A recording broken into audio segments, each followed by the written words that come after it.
सबैलाई हार्दिक अनुरोध गर्दछु। राष्ट्रिय गान सारङ्गीमा प्रस्तुत गरिनेछ प्रतिभाशाली किरण नेपालीद्वारा।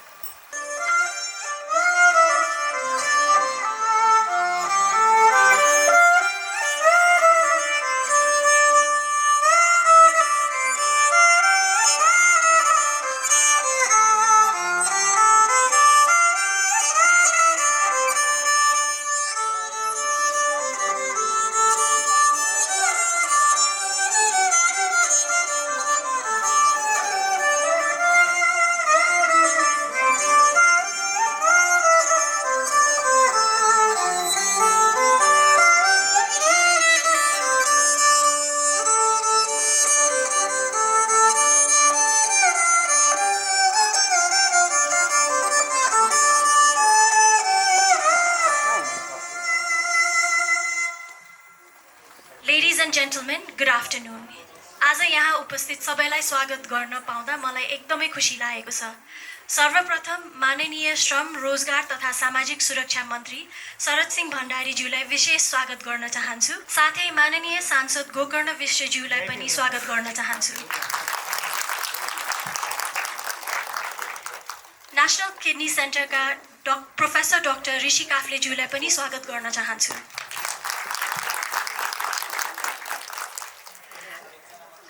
I would also like to acknowledge and welcome our special guest, migrant workers Surendra Tamang and Sagar Tamang, whose stories and experiences are center of today's event.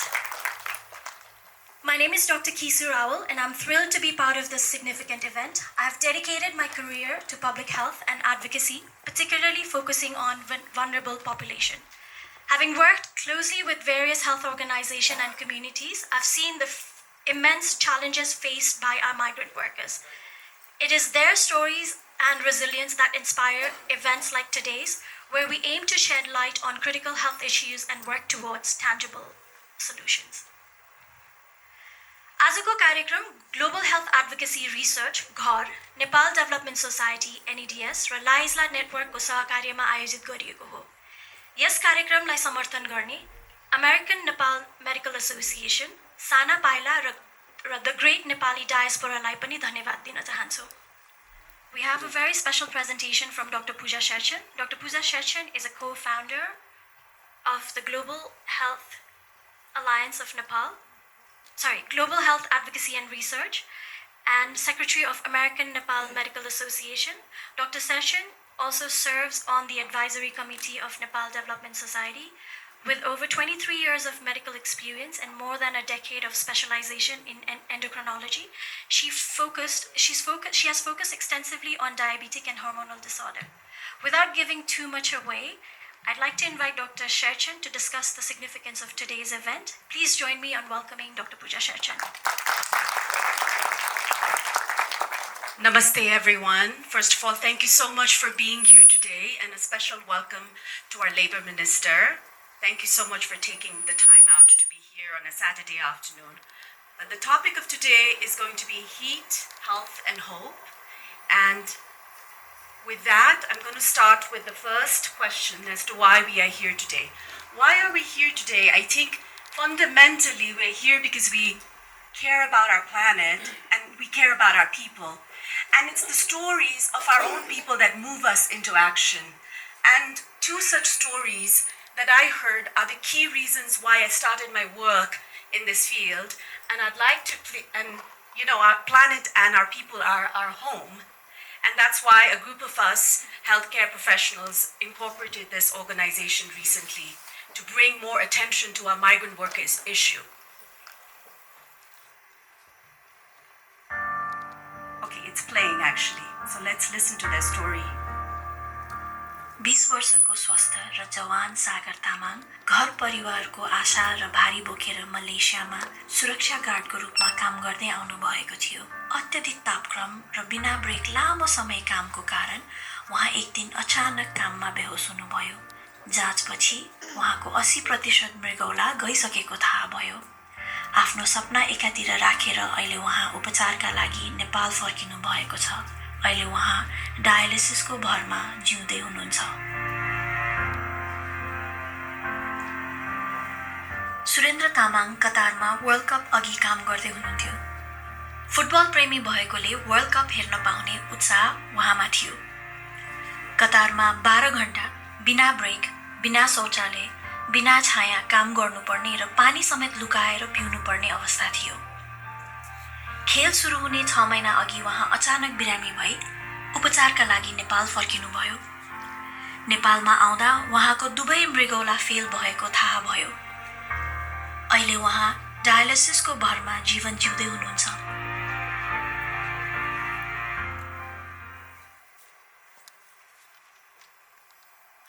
So when you hear stories like this, the first thing that pops in your mind is who is to blame for this? But there are many reasons why the situation is so dire. But I wanted to introduce a culprit, which is the driving factor in causing these issues with migrant worker health. And this is not just limited to our group of migrant worker, it's heat. So this graph actually shows that our planet, our home, is actually warming at an alarming rate. And last 10 years were actually the hottest 10 years of the planet's history. And this is called the global temperature anomaly. And we got to ask ourselves, who are the most vulnerable when the planet warms like this? And it's always the vulnerable. And it's all the high-risk people who are exposed to this heat stress. And look at our migrant worker brothers. They're resting in a midday while building Qatar's World Cup stadium. And then if you look at this young man who is actually hacking sugarcane stalks as a part of a protocol of harvesting sugarcane stalks in Nicaragua by burning it into field. What they have to do, they first have to burn it, and they take a machete and they hack down the stalks as part of their harvesting protocol, and exposes them to such high heat. In that little town called La Isla, every other household has a person who's on dialysis. And it's known to be a place, a little island of widows. And this is why La Isla Network actually even started Lynn. He was a journalist who went and he noted this almost 2 decades ago and decided to do something about it. So what exactly happens to the body when it works in extreme heat? So our core body temperature is about 36 to about 37.5 degrees. And when you start working and doing very extreme labor in the heat, you start working in hyperthermia. And just mix that with high humidity, radiation that comes directly from the sun or from reflective surfaces or machinery, and then there's poor airflow, there's poor garment or PPE, and on top of that you mix it with very high physical labor, and then the high temperature exposure translates into heat stress. So heat stress cannot just be indicated by our usual thermometer. You need a thermometer called the wet bulb globe temperature, which is actually something that you can purchase on Amazon for $200. So it's not a very high investment. So what happens? What has happened to our people because of the heat? Let's talk about that a little. So first of all, globally, when there is high heat exposure for a long time, you can have a whole spectrum of problem from mild to severe. You can have a heat stroke. You can end up with a cardiac failure. So those are extreme cases. And somewhere in the middle, you can develop kidney failure. Slow damage to your kidney can happen. And you can develop slow heart disease and many other things as listed in this slide. So this is published in the latest document that International Labour Organization just published. So this is not something new. We've known about this for almost 2 decades now. And because about 2 decades ago, a strange kind of kidney disease started emerging. And it was first noted in Central America, and that it was noted as Mesoamerican nephropathy. So the scientists and physicians and healthcare professionals have known this for quite a while. So the journalist whose movie you will be watching shortly, he went around and he noted in La Isla that this was happening. These sugarcane workers were working in heat and ending up with kidney failure. And he quit his job and started this organization. So what's so different about this kidney disease? What is different about this kidney disease is the people who develop it are younger males who work in heat, and they don't have any pre-existing usual conditions like diabetes, hypertension, obesity, autoimmune diseases. None of that is there. They just develop kidney disease all of a sudden. And as per the ILO publication, there is about 27 million cases of heat stress-related kidney disease all over the world now. Now, what is the data in Nepal? Well, we don't quite know the exact extent of how many of our people are affected.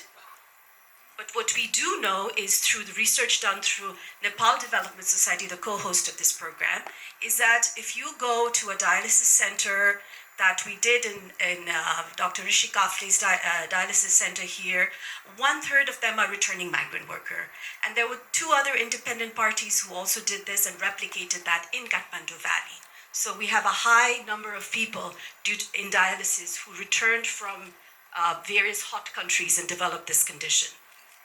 So I'm presenting all these very depressing stuff, but is there any reason for hope? And so there's always reason for hope as long as we live. And so let's talk about things that has already worked, and let's talk about lessons that we can learn from the other parts of the globe where they've already implemented what they've, the lessons they've learned. So Lynn actually had the Isla Network, the co-host of this event. They actually did an initiative called Adelante, where all they did was just implemented some very simple measures, which was allowing the workers to rest in shade, drink enough water,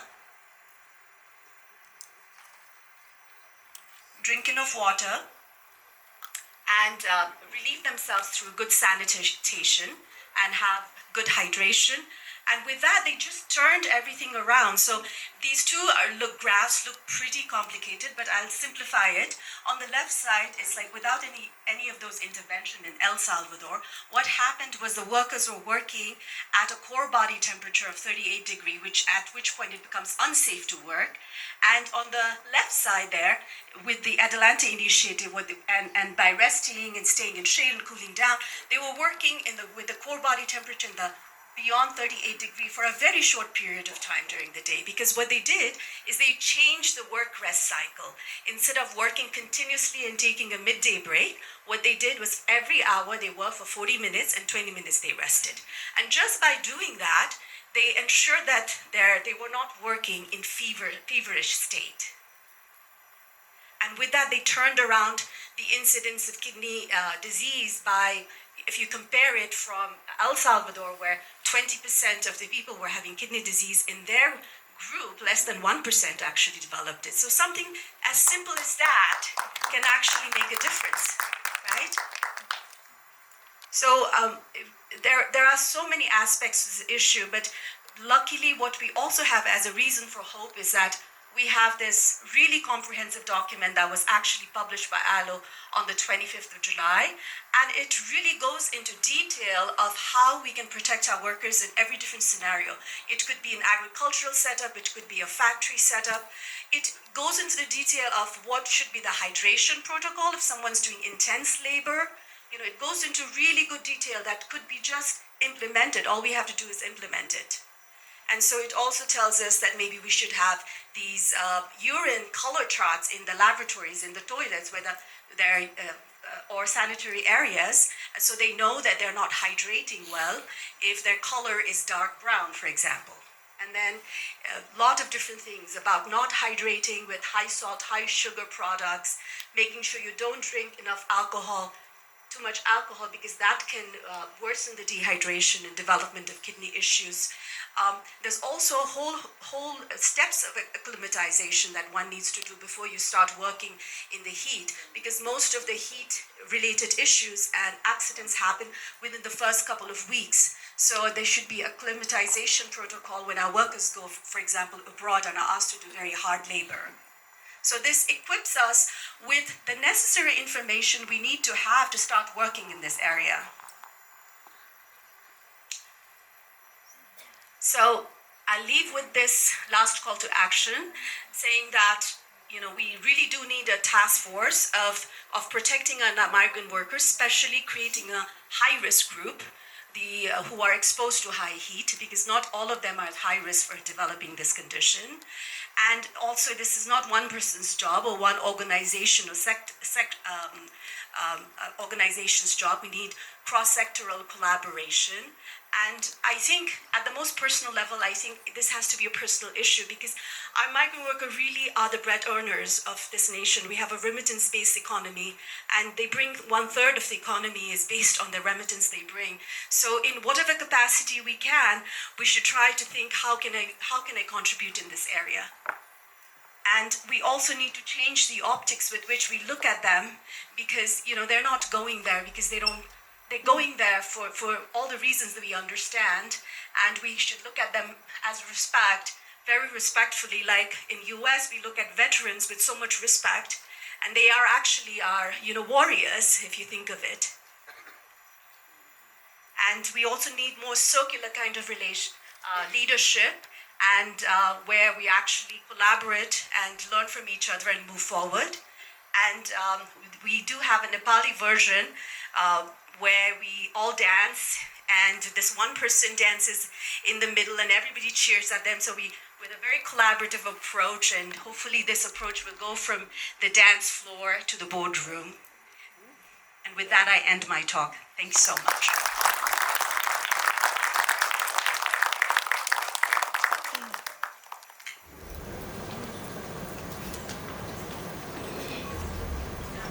Shweta Koirala is a medical doctor with extensive clinical experience.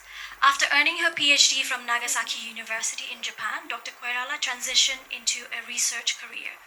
Her passion for community work has driven her to focus intensely on climate change and its impact on migrant health in recent years.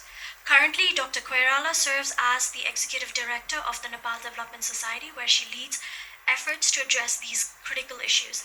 She has also made a significant contribution on raising awareness, including her work featured in the Time magazine article titled "Thousands of Migrant Workers Died in Qatar's Extreme Heat. The World Cup Forced a Reckoning."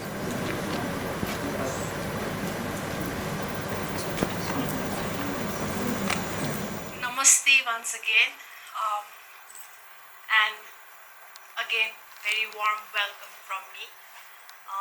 Thank you so much for spending your afternoon with us today for this educative afternoon. I work for Nepal Development Society, and it's an NGO that has been working on researches and advocacy for more than a decade. And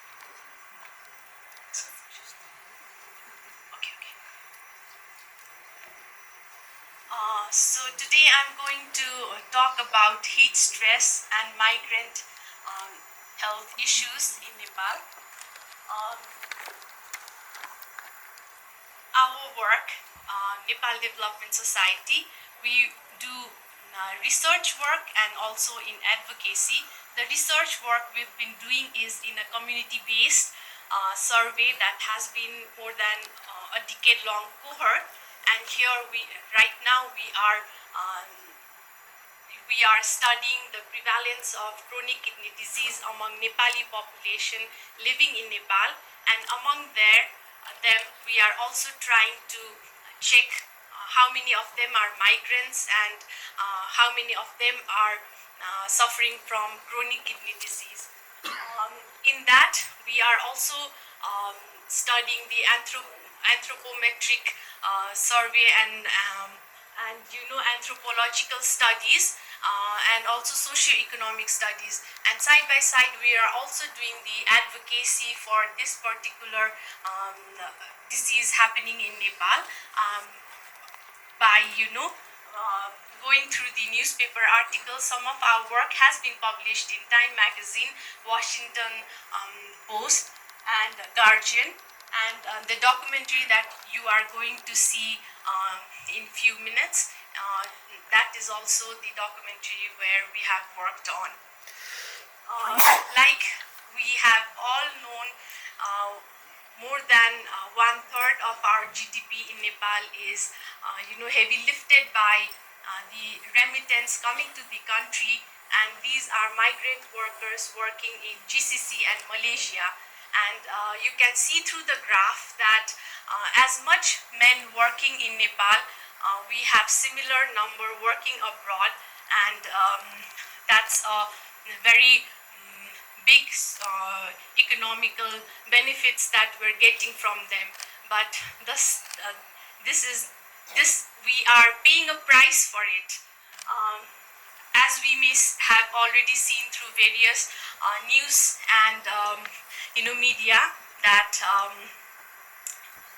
every day coffin comes to Nepal from all these GCC countries and Malaysia, and some flock in the country with cardiovascular disease and chronic kidney disease, all due to the heat stress. What motivated our NGO to work on this was reading these news, and also we got few scientific articles published in where the studies was done among the nephrologists in the hospital of Nepal.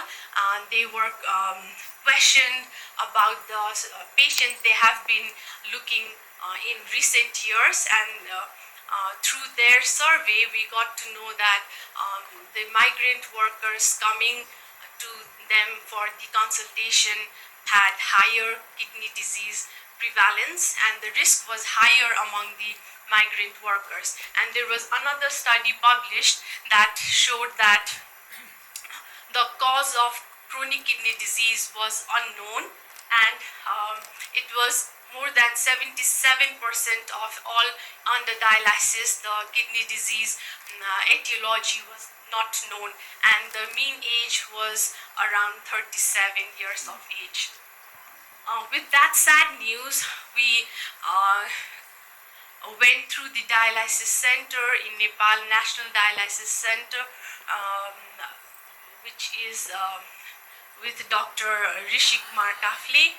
There we ran a survey where the sad news we could identify was that more than 30% of the people under dialysis were migrant workers, and among them 50% of them were the returnee from the GCC countries, and were less than 40 years of age. And with the questionnaire and also the history of previous researches done in Mesoamerica, we could actually relate that it was probably due to the heat stress that they underwent during their occupation in the abroad. With that small research that we did in the dialysis center, we were able to file for the grants, and our work did not stop here. It's still going. We have this Time magazine, the article that was published. We are the contributor to that article, and then with small findings that we had, we could apply for the various grants, and this was the grant that we obtained from the US federal government. It's Justice Trafficking in Person grant, and this one is Swedish Research Council grant. And through these grants we are working for the migrants, and trying in our own ways, trying the identifying the cause of all these mishappenings, and trying to identify the causes and lessen the burden to the country. And thank you. With this, I end.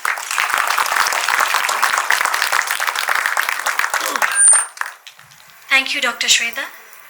If you would kindly like to support this important cause, please consider making small or big donations.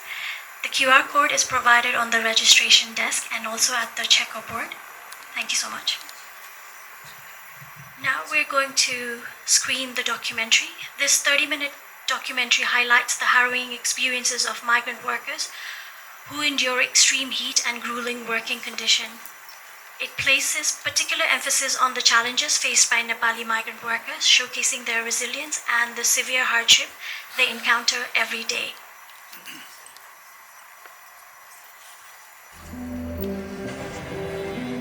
Scientists have warned that rising global temperatures will increase the risk of people suffering heat stress. It's already a big issue for those who work outside.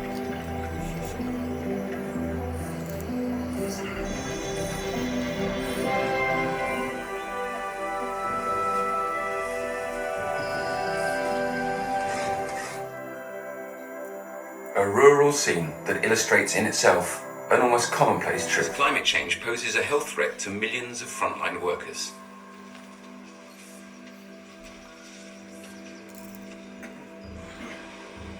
It also risks reducing their productivity and undermining a work model that seeks to produce ever more and ever faster.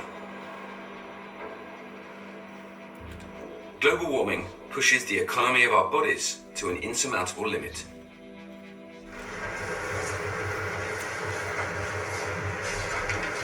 $400 million people globally are exposed to extreme levels of heat stress.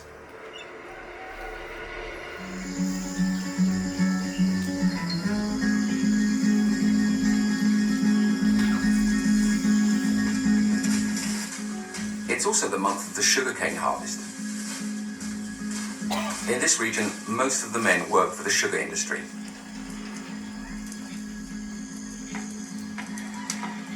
More than 300 women have lost their husbands, all victims of the same strange disease.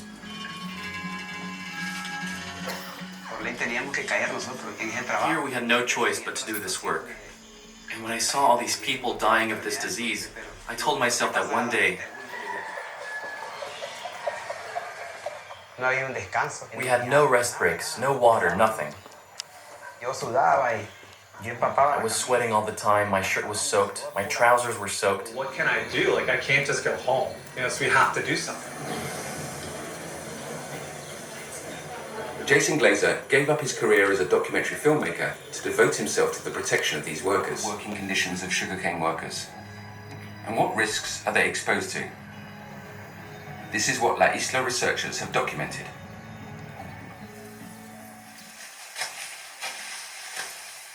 The heat doesn't only come from the sun. It comes from the cutters' own bodies. Their muscles in full activity generate their own heat. We have over 6,000 dialysis patients in the country. But we think that for every patient on dialysis, there are 10 or 15 other people who may be affected at different stages. If you multiply all that, it's enormous.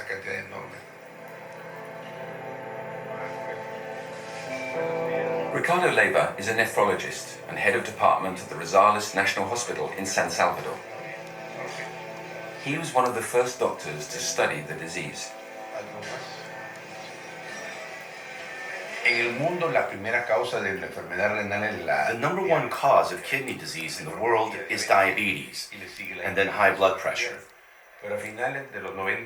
But in the late 1990s, we started to see young patients. Ces points chauds de la planète nous donnent un avant-goût de notre futur. And the ways in which climate change is likely to transform work in the future because it is already a place where the conditions, the environmental conditions are extreme and where they are changing fast. L'été, les températures au Qatar dépassent régulièrement les 45 degrés. Ces dernières décennies, le climat du pays s'est réchauffé 2 fois plus rapidement que la moyenne mondiale. Some of the most sophisticated, innovative, ambitious construction and design anywhere in the world.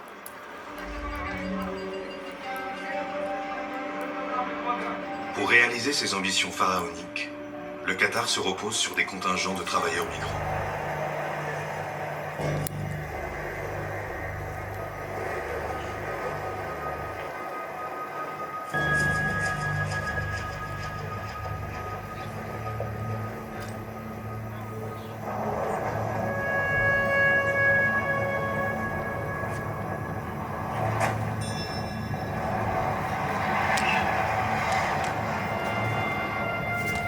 En rentrant chez lui, Pekan Thakur ne pourra pas témoigner de ses conditions de travail au Qatar.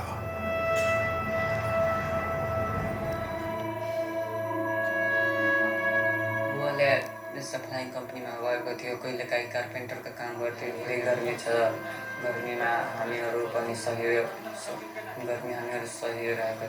छैन।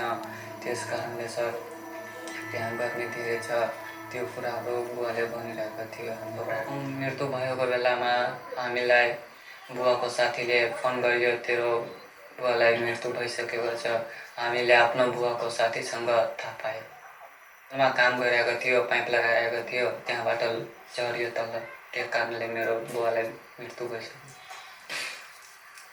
त्यहाँ जुन बेला मेरो बुवा लड्यो त्यहाँ कुनै मान्छे थिएन र 2-4 minute पछि आयो, भनिरहेको थियो लेट लागिसक्यो, यो कहाँ के काम गर्न थाल्यो।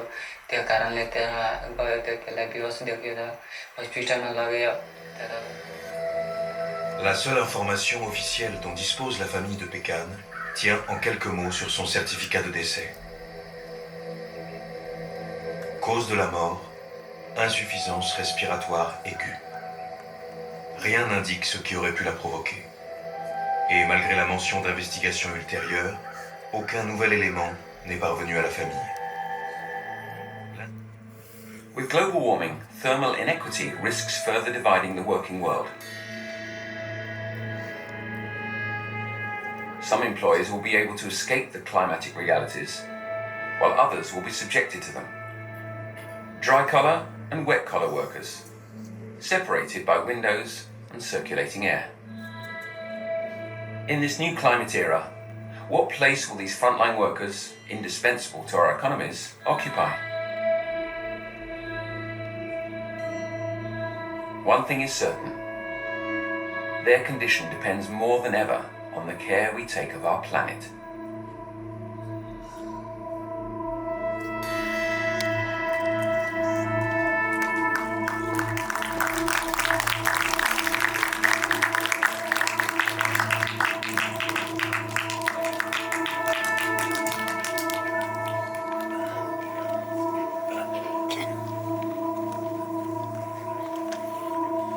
I hope the documentary has provided you with a deeper understanding of the challenges our migrant workers face. Now, we'd like to move on to the next segment of the program, a Q&A session. We have a panel of panelists for this session. I'd like to introduce them. Nisha Thapa, a highly accomplished US-based nurse practitioner. She holds significant leadership position as the board chair of the GHAR and the executive director of Sahayata.org. She also serves as an adjunct faculty member at Samuel Merritt University. Nisha's diverse role reflects her deep commitment to healthcare, education, and community service.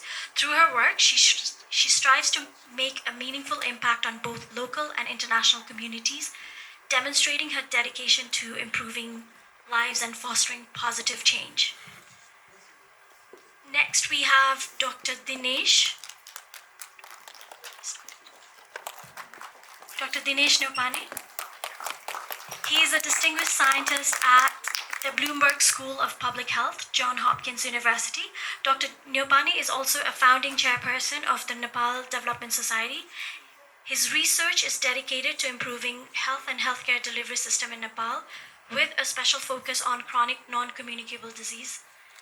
Dr. Neopane leads a numerous research and advocacy initiative aimed at supporting Nepali migrant workers, working in collaboration with both national and international partners.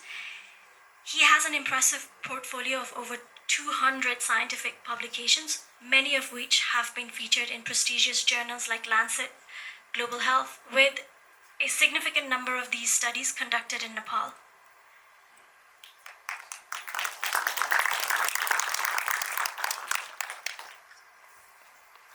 Next, we have Jason Glasser. He is the founder and CEO of Isla Network. This organization is a leading occupational health research and consultancy firm dedicated to ending heat-related illness, including chronic kidney disease from non-traditional causes among workers and their communities worldwide.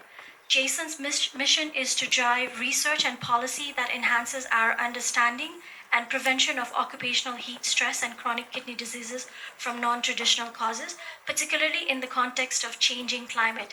His work is making a significant impact on the health and well-being of vulnerable population across the globe. Next, we have Dr. Shailendra Sharma. Dr. Shailendra Sharma GHAR-का सह-संस्थापक पनि हुनुहुन्छ. आज Dr. Sharma हामीसँग Zoom-को मार्फत जोडिँदै हुनुहुन्छ. Dr. Sharma is a distinguished nephrologist and an associate professor of medicine at University of Michigan Sparrow. His area of expertise include population and outcome-based clinical research. Since 2021, Dr. Sharma and his team have dedicated to studying the health impact of climate change and kidney diseases among Nepali migrant workers. Their work focuses not only on research but also on advocacy, raising awareness and engaging the community by building robust data. They aim to protect these vulnerable workers amidst uncertainties and drive policy changes informed by this critical research. We also have Dr. Pooja Sherchun on the Q&A panel, and Dr. Shweta Sharma, and our special guest, Sagar Tamang and Surendra Tamang.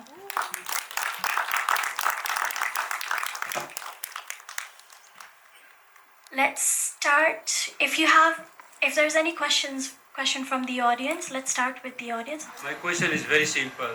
What is your sample size and what is your time frame of your study? So that gives us the methodology, gives us the correlations to the findings. Thank you. तपाईको के यो टेस्टल kidney सेन्टरमा गरेको स्टडीको बारेमा specific हो कि हाम्रो अरु पनि स्टडी छ तपाईले चाहिँ त्यो स्टडी चाहिँ हाम्रो 400 जना भन्दा बढी डायलाइसिस पेशेन्टमा गरेको वान अफ द लार्जेस्ट स्टडी हो हैन 400 जना डायलाइसिस पेशेन्टमा गरेको स्टडी हो रिप्रेजेन्टेटिभ नेपालको भरि चाहिँ होइन तर त्यसै भएर हामीले त्यो स्लाइडको लास्टमा पनि हामीले यसलाई एक्सपान्ड नेपाल भरि पनि गर्नु छ तर हामीले जुन एउटा नेपालको one of the major dialysis सेन्टरमा जुन कुरा देखिरहेछौं सायद त्यो भन्दा अरु डायलाइसिस सेन्टरमा त्यति फरक चाहिँ देखिदैन होला तर साइन्टिफिकली चाहिँ जनरलाइज गरिहाल्नु गरी चाहिँ होइन तर त्यो सेन्टर स्पेसिफिक स्टडी चाहिँ हो यो कति महिना लाग्यो हामी 5-6 महिना लाग्यो होला हामीलाई डेटा कलेक्सनको मात्रै कुरा गर्नु पर्दाखेरि यो चाहिँ एकदमै लो कस्ट स्टडी हो यो हामीले नेपालको सबै डायलाइसिस पेशेन्टको डेटा हेरेर पनि कति जना चाहिँ माइग्रेन्ट वर्कर छ कति जना चाहिँ यङ पपुलेसन भनेर सजिलै हेर्न सकिने स्टडी हो तर यतिका वर्षसम्म चाहिँ भइरहेको थिएन someone has to take lead अनि हामीले अलिकति हिन्ट पायौं हिट स्ट्रेसको के रोल छ भनेर गरेको आई थिंक यो कुनै कटिङ एज रिसर्च हामीले गरेको हैन सिम्पल डेटा लिएर सिम्पल रूपमा हेरेको र यो नेपालभरि हामी सजिलै गर्न सक्छौं होला सायद अरु डायलाइसिस क्लिनिक सेन्टरहरुमा पनि थ्यांक यू आफूले मेरो नाम देवेन्द्र भट्टराई म केही वर्ष कतारमा बसेर खाडीमुखमा बसेर पत्रकारिता गरेको हुनाले पनि 1 मिनेट भन्दा लामो भयो भने अन्यथा नलिनु होला संयोगले 2009-10 मा म जाँदा अहिले यहाँ श्रम मन्त्री पनि आइपुग्नु भएको छ श्रम सम्झौता गर्न गोकर्णविष्ट हुनुहुन्छ खुसीको कुरा र त्यस पछाडीका वर्षहरुमा लगातार जसो नै मन्त्री हुँदै आउनु भएको शरद सिंह श्रम मन्त्री अहिले हुनुहुन्छ उहाँ पनि यही हुनुहुन्छ हामीलाई ग्लोबल वार्मिङ तातो हिट सबै कुराहरु थाहा छ तर प्रिभेन्सन हामीसँग छ भन्ने कुरा चाहिँ किन थाहा भएन भन्ने कुरा कतार गएका हाम्रो साथीहरु यही हुनुहुन्छ कतार गएका खाडीमुलमा गएका जो कोहीको लागि पनि वर्किङ आवरको 8 घण्टाको इन्स्योरेन्स अरु कुराहरु सुविधा छ त्यो भन्दा पढ्तिर कोही बिरामी भयो केही भयो भने त्यसको इन्स्योरेन्स हुँदैन त्यसमा किन सम्बोधन हुँदैन कतारको अमीर अस्ति आएर जानुभयो 50 वर्षपछि पहिलो पटक अमीर आउनु भयो हामीले खुशी मनायौं बडो ताली पिट्यौं पार्टीहरु गर्यौं तर यत्रा श्रम सरकारका यत्रा मुद्दाहरुमा हामीले श्रम मन्त्रालयले हाम्रो प्रधानमन्त्रीले हाम्रो राष्ट्रपतिले किन कुरा उठाउनु भएन श्रम मन्त्रीलाई जवाफ जिज्ञासा तेस्रो यहाँहरुले नै भन्नुभएको कार्डियोलोजी इन्टरनेशनल म्यागजिन यहाँहरुले हेर्नु भएको उसमा पछिल्लो 10 वर्षमा 550 जना नेपाली कतारमा मरेकोमा 240 जना अघि आएन कुरा नेचुरल डेथ भनेको छ त्यसमा किडनी पनि पर्छ मुटुको पनि पर्छ सबै पर्छ तर त्यसको पोस्टमार्टम हुँदैन सरकारले नेचुरल डेथ भन्छ मुसो मराइ गरेर एक पैसा पनि कम्पेन्सेसन नलिकन यहाँ आउँछ त्यो बारेमा हाम्रो श्रम समझदारी सम्झौतामा अमीर आउँदा अथवा मन्त्री आउँदा अथवा सचिव आउँदा किन कुरा उठ्दैन प्रिभेन्सन त हामीसँगै छ त यहाँ आएर आज बिचराहरू डायलिसिस गर्न यसरी धाइरहनु भएको छ कुदिरहनु भएको छ एक पैसा नलिकन कम्पेन्सेसन नलिकन आउनुहुन्छ यो कुरामा किन क्वेसन उठ्दैन किन सरकार उठ्दैन त्यसले गर्दाखेरि यस्ता विषयहरूमा यत्रो यहाँहरूले मिहिनेत गर्नुभएको अवसरमा र म उहीँ बसेर यो सारा पीडितको पीडाको भोगाई बुझेर देखेर आएको हुनाले मेरो आफ्नै पनि रगत उम्लेको हुनाले मात्रै यति जिज्ञासा राखेको हुँ यो डायसमा बस्ने भन्दा पनि यतापट्टि बस्नु नि श्रम मन्त्री पूर्व मन्त्री र सरकारको मान्छेहरूले जवाफ दिनुभएदेखि हुन्थ्यो धन्यवाद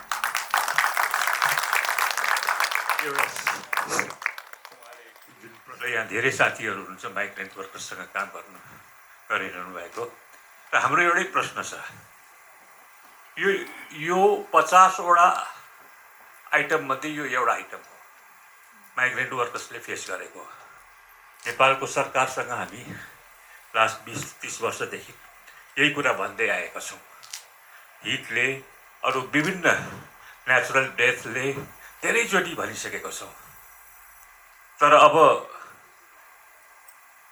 यसको लागि सबभन्दा हामीलाई दुःख लागेको छ उहाँले भन्नुभयो कि कतारको अमीर आउँदाखेरि सबै कुरा गर्यो तर एमएल भन्ने शब्दले उठेन माइग्रेन्ट लेबर जसमा हामीहरू डिपेन्डेन्ट छौँ 30% अफ द रेमिटेन्सेसहरू उनीहरूले पठाउँछन् नेपालको 30% अफ द बजेट उनीहरूले पठाउँछन् त्यसकारण हामी के चाहन्छौँ भनेदेखि भने जुन कन्ट्र्याक्ट गरिन्छ त्यसलाई राम्ररी रिभ्यू गरियोस् र स्टेक होल्डरसँग पनि सल्लाह लिएर स्ट्यान्डर्ड कन्ट्र्याक्ट बनाइयोस् धन्यवाद महानुभावहरू एक्जिक्युसन गर्ने महानुभावहरू रिसर्च गर्ने साइन्टिस्टहरू र पत्रकार मिडिया सहयोग भएको कारणले त्यो यो प्रश्न चाहिँ सबै हल्लाई हो होइन सबै त्यहाँ प्यानलिस्टलाई मात्र होइन मेरो पनि त्यो दुईवटा प्रश्नमा मेरो सहमत छ किनभने चाहिँ जस्तो कि इन्सुरेन्स त्यहाँ हुँदा मात्र कभर गर्छ पछि कभर गर्दैन भने पहिला पनि कुरा गर्न सकिन्छ र पछि इन्सुरेन्स कम्पनीहरूसँग डिरेक्ट पनि कुरा गर्न सकिन्छ कि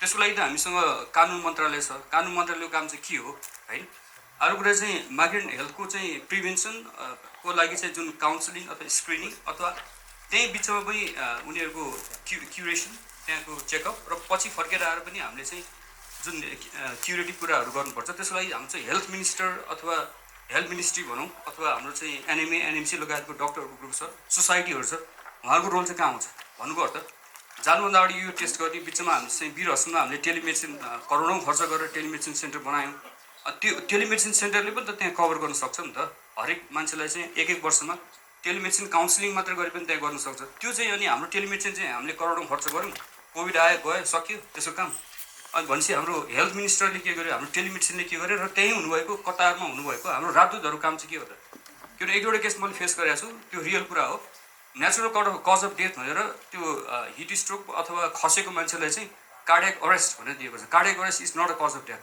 होइन अब त्यो कुरा चाहिँ हाम्रो कानुन मन्त्रालयले किन सम्हाल्न सक्दैन अथवा स्वास्थ्य मन्त्रालयले किन गर्न सक्दैन अथवा हाम्रो एम्बेसडरले किन गर्न सक्दैन र त्यो हुँदाहुँदै अर्को एउटा मैले भनेको नेपालमा हाम्रो ल्याकिङ भनेको चाहिँ अकुपेसनल गाइडलाइन्सहरू छैन अनि अकुपेसनल हेल्थको गाइडलाइन पनि छैन र हामीसँग अकुपेसनल थेरापिस्ट लगाएको म्यान पावर पनि छैन र त्यो विषयमा पनि हामीले ध्यान दिनुपर्ने जरुरी छ हस् thank you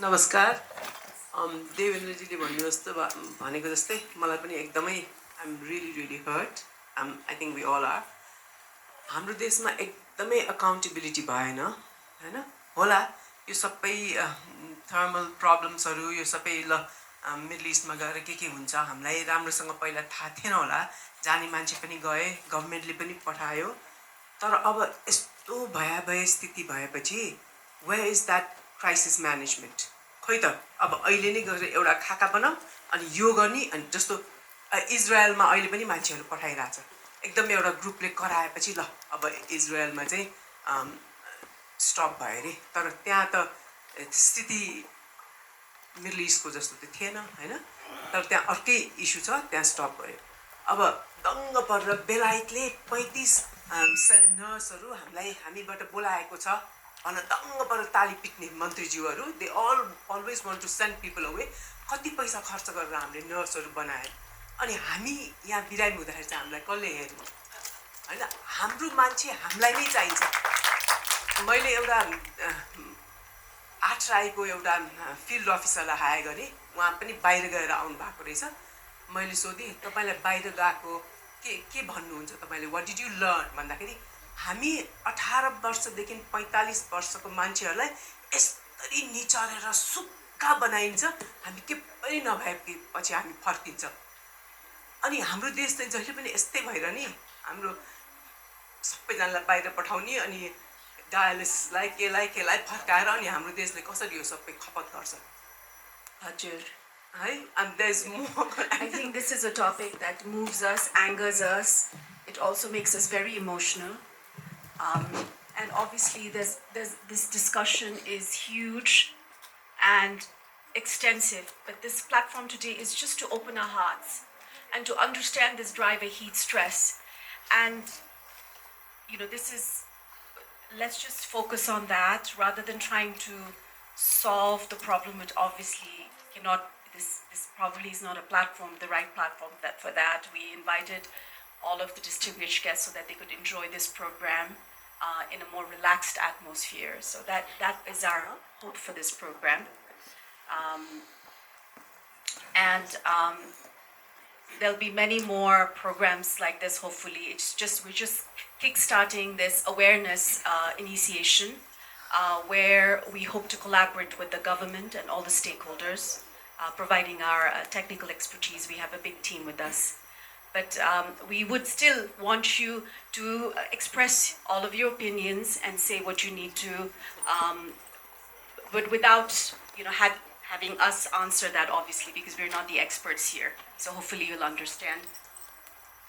And so, but please feel free to express your views. We do want to offer that.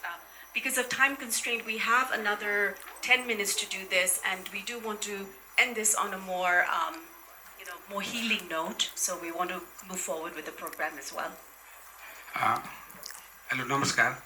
म डाक्टर प्रदीप गिवाली इन्स्टिट्युट मेडिसिन टिचिङमा म सहप्राध्यापकमा काम गर्छु। योभन्दा अगाडि म नेपाल स्वास्थ्य अनुसन्धान परिषदको सदस्य भएर काम गरेको थिएँ र सायद यो रिसर्चको सिग्नेटरीमा मैले नै काम गरेँ जस्तो लाग्छ। दिनेशजी लगायत टिमलाई धेरै धेरै धन्यवाद। यो एउटा सार्वजनिक हिसाबले अध्ययनको फोरमबाट यसरी डकुमेन्ट्री बनाएर यसरी ब्युरोक्राट लेभल र हामीसँग ल्याइदिनु भएकोमा यो चाहिँ एकदम सुरुवातको रूपमा हुनुपर्छ, एउटा देशव्यापी नै गर्नुपर्छ र यस्ता खालका रिसर्चरहरूलाई राज्यले चाहिँ स्थान पनि दिनुपर्छ। त्यो रिसर्चलाई राज्यले दिने चाहिँ खालको चाहिँ यो भूमिकाहरू चाहिँ एकदम न्यून छ। यहाँ मन्त्रीज्यू पनि हुनुहुन्छ, पूर्व मन्त्रीज्यू पनि हुनुहुन्छ र मैले चाहिँ सम्झना छ गोकर्ण विश्वज्यू मन्त्री हुँदा काउन्सिलमा भएको बेलामा चाहिँ यो माइग्रेन्ट वर्करको बारेमा चाहिँ हेल्थको बारेमा हेर्नु पऱ्यो भनेर कुरा हुँदै थियो। ठ्याक्कै मन्त्री पद पनि उहाँको निस्कियो अरे, त्यसले गर्दा हामीले अगाडि बढ्न सकेनौँ र त्यस पछाडि पनि 2-3 फोरममा चाहिँ कुरा गरेका थिएँ। स्वास्थ्य मन्त्रालय लगायतका टिमसँग कुरा गर्दा माइग्रेन्ट वर्करहरूको हेल्थको बारेमा डेटाबेस सिस्टमै छैन। स्वास्थ्य जनसङ्ख्या मन्त्रालय र सञ्चार के अरे तपाईँको श्रम मन्त्रालयले एउटा इन्टरेक्टिभ चाहिँ कुराहरू गरेर सँगै हिसाबले एउटा डाटाबेस सिस्टम इस्टाब्लिस गर्नुपर्छ भनेको थिएँ। त्यतिखेर कुरा पनि भएको थियो, अगाडि बढेको जस्तो मलाई लाग्दैन। श्रम मन्त्री यही हुनुहुन्छ। हामीलाई चाहिँ के सम्झना छ भने हामीले पठाएका बिरामी स्वस्थ हुने, जाने बित्तिकै चाहिँ तपाईँको केही समय पछाडि उसको गरेको एक्सरे चाहिँ खराब भयो भने उसलाई चाहिँ तुरुन्त फिर्ता गरिदिने। कि हामीसँग भएका चाहिँ स्वास्थ्य संवर्धन कि गलत हुनु पर्यो, कि हाम्रा डाक्टरहरू गलत हुनु पर्यो र त्यहाँ भएका डाक्टरले गर्ने र चाहिँ हामीले गर्ने डाक्टर पनि एउटै त हो। त्यसले गर्दाखेरि हामी चाहिँ एकदम कमजोर छौँ। स्वास्थ्य चाहिँ चेकअपको मामलामा हामीले चाहिँ जुन म्यान पावरलाई दिएको जिम्मा र त्यो क्लिनिकहरू म दावाका साथ भन्छु कि म कसलाई व्यक्ति विशेष भनेको होइन, एकदम न्यून छ, कमजोर छ। पर्सेन्टेज लिएको भरमा चाहिँ बिरामीको हेल्थ चेकअप गरेर जान पठाउने मान्छे कस्ता हुन्छ होला र हामीले कस्तोलाई चाहिँ स्वीकृत दिएका छौँ।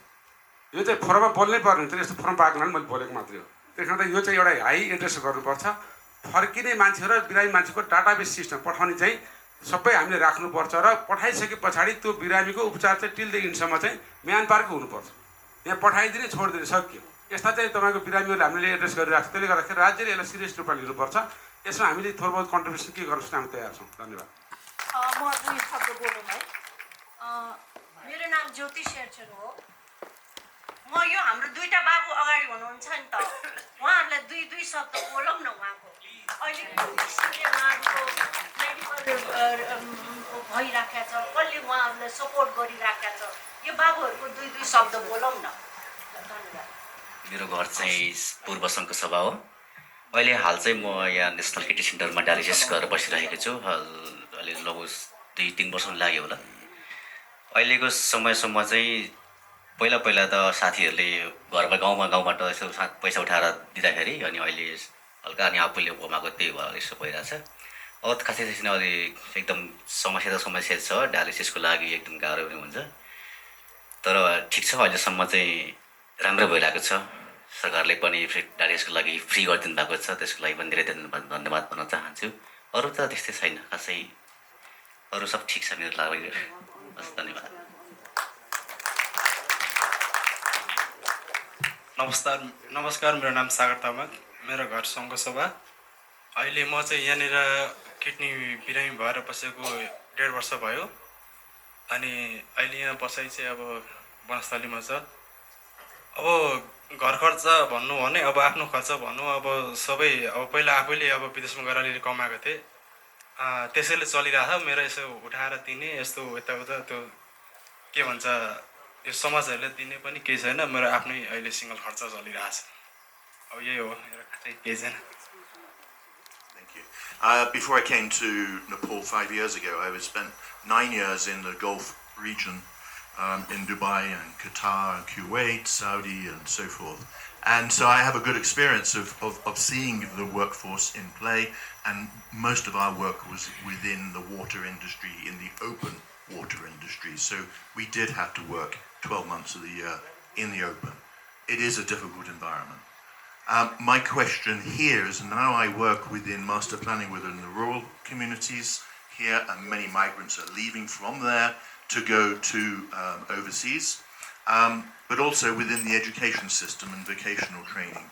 We need to better prepare people, and my question is to migrants and also to yourselves, or whether you're qualified to answer that, is how do we better prepare people to go overseas into these conditions? We aren't going to stop them. 1,500 a day are going. So how do we better prepare? Is it screening for underlying health issues? Is it better education and preparation to go into there? Because at the moment I feel that they're going there very blind and not prepared for those conditions. So it's not just attacking those who are employing, but also how do we better prepare them? Is there a way of doing that? We certainly have some recommendations. We certainly have some recommendations as far as heat stress is concerned. And, we have a very well-versed protocol, pre-departure orientation manual, which actually is from the government of Nepal, and it's a very comprehensive document. It goes through everything, but it definitely needs to improve. And we also have to make sure that it speaks in the language of all of the rural people that they understand, many of whom don't really understand how to read it. And the time frame at which they're actually reading this and comprehending is very short. So actually, a group of us met with our current labor minister who's here today, and we had a detailed discussion, and we were very happy to hear that works are in place to improve the protocol. And we also really want to collaborate with the government to make sure that we're covering the health sector well. And I think what we also need to do is reach the grassroots directly and educate them in a language and platform that they would receive well. For example, using of social media. We live in the day and age of, internet, where people are not going to read protocols. They're going to look at the TikTok and Instagram, and that's how we have to reach them. So yes, there is a very comprehensive program that is in place, but the implementation is lacking. But the government seems serious that they want to implement that going forward. So at least from the health perspective, when somebody leaves to a much hotter climate, or even just here, people know how to take care of their own health. मैले भन्न खोजेको चाहिँ हाम्रो सागर भाइ र सुरेन्द्र भाइको यो कुराहरू हामीले जति रिलेट गर्छौँ हाम्रो जति मन पोल्छ त्यो मलेसिया र कतारमा कसैलाई हुनेवाला पनि छैन। त्यही भएर त्यहाँ पानी खान पाएन भन्ने चाहिँ त्यो ह्युमन राइट्स इस्युमा पर्यो, त्यो अर्को देशको कुरा भयो। तर हाम्रो त मन्त्रीज्यू यही हुनुहुन्छ। हाम्रो चाहिँ के भयो भने हाम्रो युथहरू यसरी गइराख्नु भएको छ भन्ने कुराले हामीलाई मन पोलेको छैन।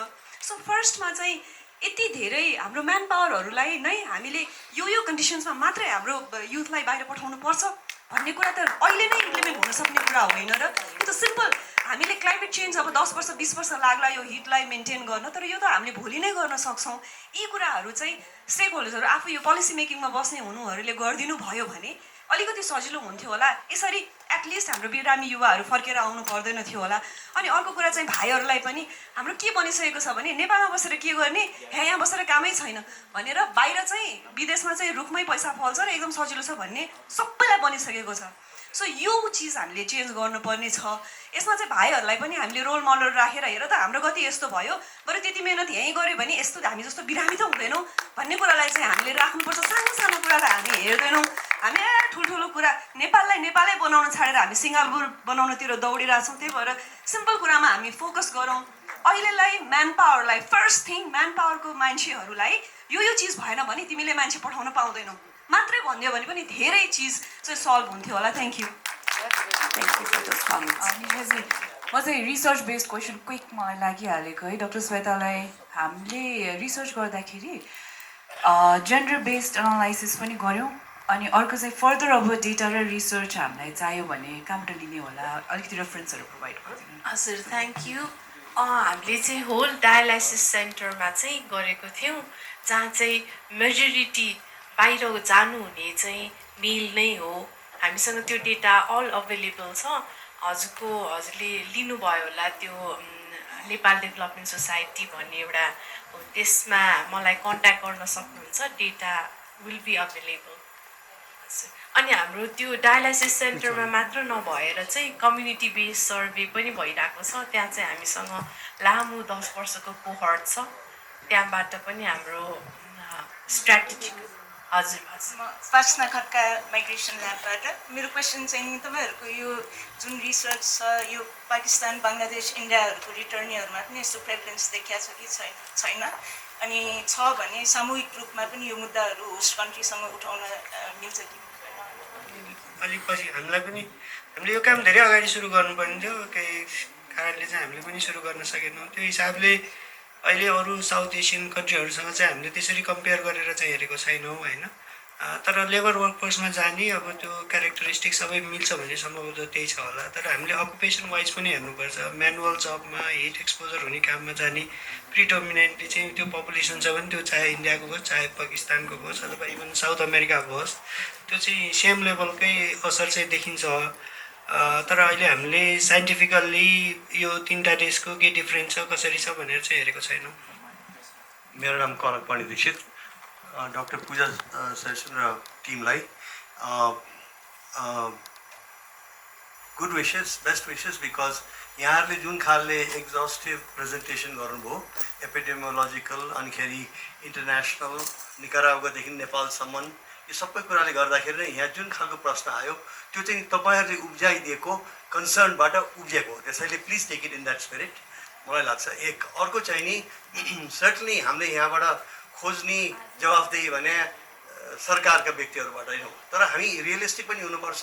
सरकार कति टिकेको छ, कुन कारणले टिकेको छैन भनेदेखि, र कुनै पनि एकजना व्यक्ति सचिव होस् या मन्त्री एक ठाउँमा रहिरहन पाएको छ कि छैन, क्षमतावान हुँदै पनि। त्यसैले त्यतातिर पनि अलिकति इन्ट्रोस्पेक्ट गर्नुपर्छ। फाइनली र जवाफदेही माग्ने त पहिलो ठाउँ त राज्य नै हो, सरकार नै हो। जबकि हामीले के देखिरहेका छौँ भनेदेखि एपिडेमियोलोजिकल स्टडीहरू पनि भएका छन्। तपाईँहरू जस्तो डक्टर्सहरू are involved in this, doctor Rishik आफै जस्तो doctors are here, so we have the medical expertise. सो अब कमजोरी कहाँ देख्छु भने म चाहिँ नि आफू सरकारतिर नहेरेर म आफू पत्रकार हुँ। पत्रकार, media, public outreach, public information कसरी गर्ने, तपाईँहरूले जुराएको information including all the nephrology centers that you have gone and done a study and got the data. यति धेरै सङ्ख्या चाहिँ नि खाडी र चाहिँ मलेसियाबाट फर्केर आएका हुँदो रहेछन् भनेपछि त our job now is to take this information and take it further to the public. Thank you. thank you so much for that comment, because that was the reason we did this presentation, was not to put all the responsibility in one sector, but make all of you think about where am I in this realm of power and influence that I can do something about this information, because again, this has to be a collaborative way to do it. And this is all volunteer based, by the way. We all volunteered for this and we put this program together. And so each of you are in this position to do something about this issue. तपाईको सपना के छ अहिले भविष्यमा के देख्नुहुन्छ सपना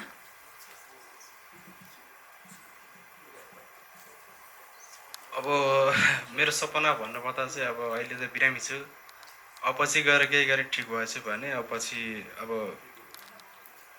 के भन्छ अब म जस्तै अरू बिरामीहरूलाई पनि अब केही मेसेजहरू अब आफूले सके अनुसारको केही मेसेजहरू दिन चाहन्छु यति नै भन्छु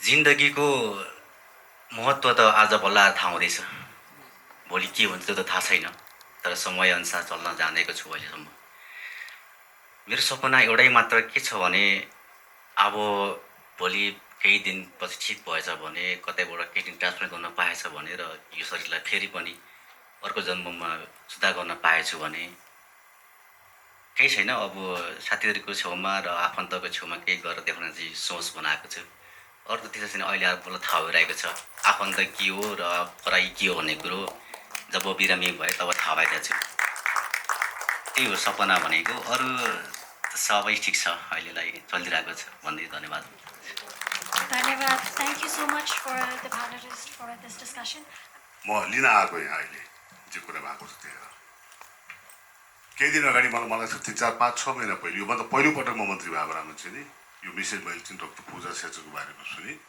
र उहाँले केही कुराहरू चाहिँ त्यहाँ चाहिँ यो विषयमा कुराहरू खोज्नु भएको थियो भने अनफर्चुनेटली म त भएन अहिले फेरि मौका मिल्यो हिजो हामी लामो कुराकानी गऱ्यौँ त्यहाँ म खालि तीनवटा कुरामा राख्नु खोजेँ यो ठिक टाइममा हाम्रो कुरा भइरहेको छ किनभने हामीले मसँग छेउमा हुनुहुन्छ डाक्टर गणेश गुरुङ उहाँको संयोजकत्वमा हामीले नेसनल माइग्रेसन पोलिसीको टास्क फोर्स बनाएर he is going to give the reports tomorrow त्यसमा हाम्रो माइग्रेसन पोलिसी के हुन्छ नेपालले कसरी गर्छ कहाँ पुऱ्याउँछ कसरी पुऱ्याउँछ भन्ने कुरा सबै हेरेका छौँ बिसाइड द्याट हेल्थ सेक्टरमा चाहिँ हेल्थ सेक्टर इन्फर्मेसन सिस्टम हामी अगाडि बढाउनु खोजिरहेका छौँ जसले सम्पूर्ण स्क्रिनिङदेखि लिएर यहाँदेखि उहाँसम्म टेलिमेडिसिनदेखि सबै कुराले रोक्छ हामीले जो कुरा गरेका छौँ त्यो पार्ट अफ द्याट चाहिँ उहाँहरूको आज नेतृत्वमा पहिले टास्क फोर्स बनाएको छ so they are in that task force हामीले बनाउने टास्क फोर्समा उहाँहरू पनि हुनुहुन्छ हामी सबै कुरा हेर्छौँ केही यहाँ स्क्रिनका कुरा उठाएका छन् त्यो सत्य कुरा आउँछन् स्क्रिनका कुराको पछाडि के इतिहास छ सबैलाई थाहा छ त्यो कुरा हुँदैन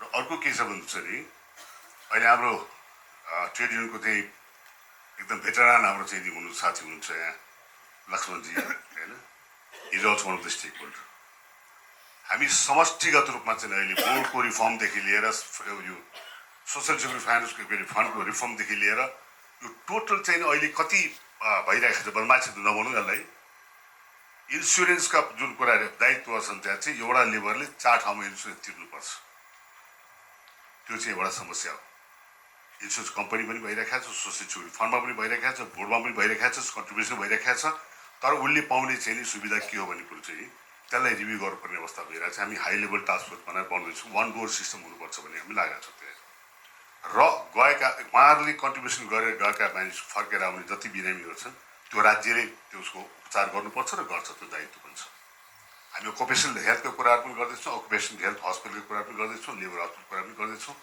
हामी यो कुरामा अगाडि बढेका छौँ यहाँको जो एङ्गुइस छ त्यहाँ एउटै मसँग प्रश्न के छ भने हामी अहिले विदेशमा युवाहरू पठाउने कुरामा चाहिँ नि के हाम्रो रहर हो इच्छा हो सक्दैनौँ भने हामी कसरी सक्दैनौँ त्यसको विकल्प पनि खोज्नु पर्यो हामीले बोलेर कराएर त त्यो विकल्प देखिरहेको छैन अनि दिदी भन्नुभएको छ वास्तवमा स्टेबिलिटी कुराहरू आइरहेका छन् इकोनोमिक कुराहरू आइरहेका छन् इम्प्लोइमेन्ट कुरा आइरहेका छन् हामीले जोड गरेर खोजेको छ भने फर्काएर कसरी ल्याउने उसलाई चाहिँ फर्केको मानिसहरूलाई चाहिँ इन्टिग्रेसन कसरी गर्ने र उसलाई नेसनल डेभलपमेन्टमा अथवा नेसनल प्रोडक्टिभिटीमा कसरी टाइप गर्ने भन्ने कुरा चाहिँ पहिलो महत्त्वपूर्ण विषय हुन्छ त्यसको लागि हामी चाहिँ लेबर पोलिसीमा अब अहिले भनौँ नेसनल लेबर पोलिसी हामी त्यही छैन त्यसको लागि हामीले सुरु गरेका छौँ हाम्रो टास्क फोर्स बनाएको छौँ र समष्टिगत जतिमा फाइनेन्सको कुरा होस् उनको चाहिँ कुरा होस् र हामी यो सबै कुरा चाहिँ के छ भने यो पेपरलेस र फेसलेस हिसाबमा हामी पढाउँछौँ।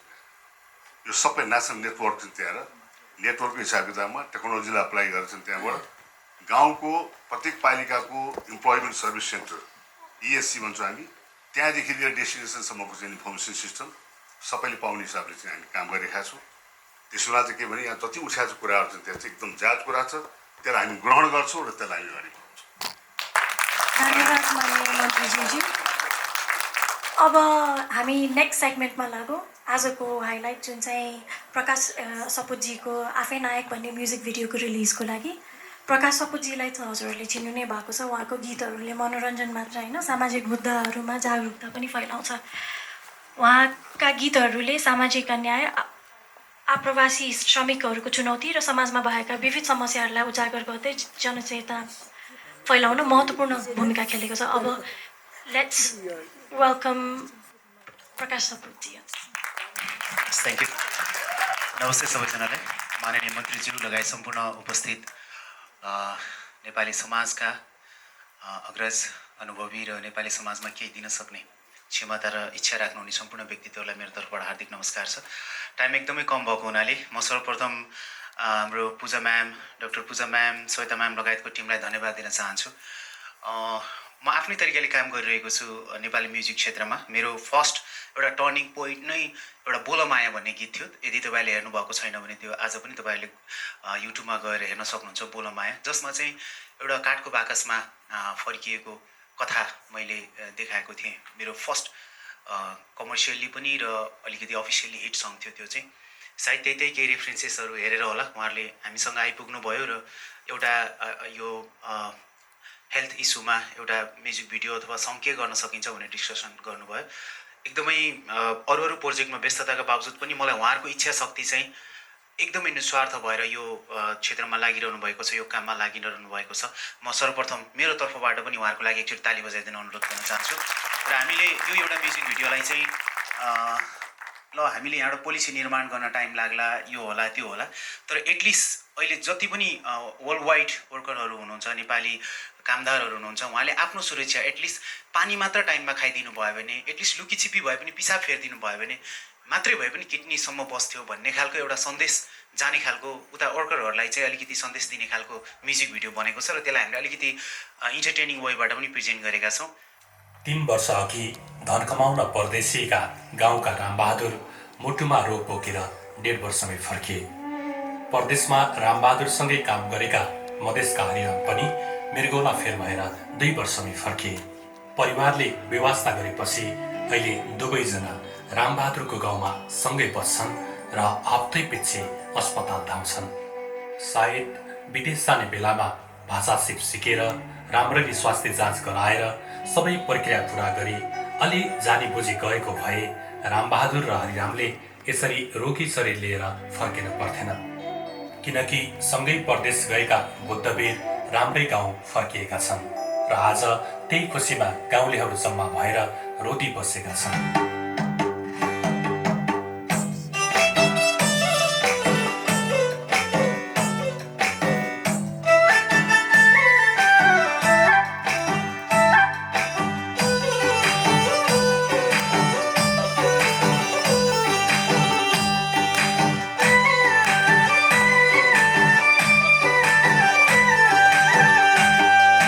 गयो परदेश धनको पेर धनभन्दा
चरको घाम बिरानो ठाउँमा अमूल्य जीवनको ख्यालगार ज्यानको ख्यालगार मनको बिरानो ठाउँमा अमूल्य जीवनको बिरानो ठाउँमा अमूल्य जीवनको ख्यालगार ज्यानको ख्यालगार मनको बिरानो ठाउँमा अमूल्य जीवनको बिरानो ठाउँमा अमूल्य जीवनको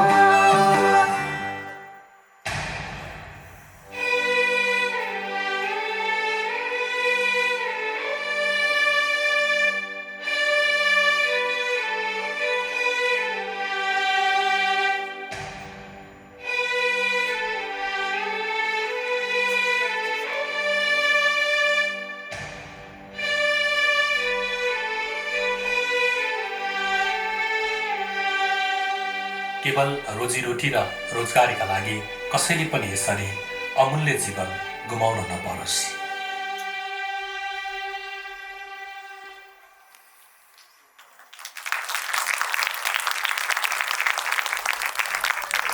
Namaste, सबैजनालाई. How are you feeling? How's your heart? Is your heart racing? Yes. How's your emotions? A lot of stress? How's your body feeling? Are you feeling it in your body? Are you feeling it in your emotions? Yes. So let's keep our back straight. Let's be mindful.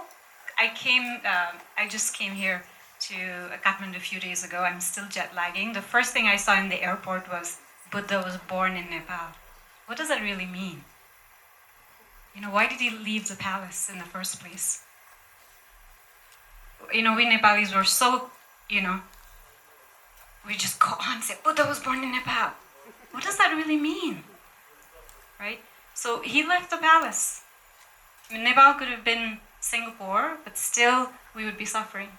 I live in the United States, I have everything, but my mind, I suffer because of my mind. You know, so it's not the end of the story whether we have resource or not. But the peace is in the moment, in this moment. Without wealth or with wealth. So let's practice some breathing. So we cut through the divisiveness of politics, policies, differences, and see the harmony within all of us. So may I request you to close your eyes for a little bit? Let's practice some mindfulness. So we share our compassion, our love to each other. And we work through our differences to solve this complex problem. And migration has historically been evolutionary. Humans have always migrated. So let's breathe in. Close your eyes. Just gently breathe. There's nothing to fear. Just gentle breathe. And for people who are mostly in their head, they must be thinking, oh my God, what a waste of time. I used to be one of those. Just gentle breathing. You're safe. Closing your eyes, just breathing. Most of us live in the compartment of our mind. And that's just a portion of who we are. That's not the truth. And that's what Buddha discovered. That we're not all in our head. There's so many compartments within us, in our body, so many dimensions within our body that we can connect if we were just off the persistent thoughts into our heart, where there's love. There's no division in our heart. It's that mind that creates the division. The heart sees everybody as equal. Everybody as equal. And in this space of interconnectedness, we find solutions. Solutions of harmony and peace. Whether we have money or not. But in this harmony, we live with peace with each other. Let's breathe in and breathe out.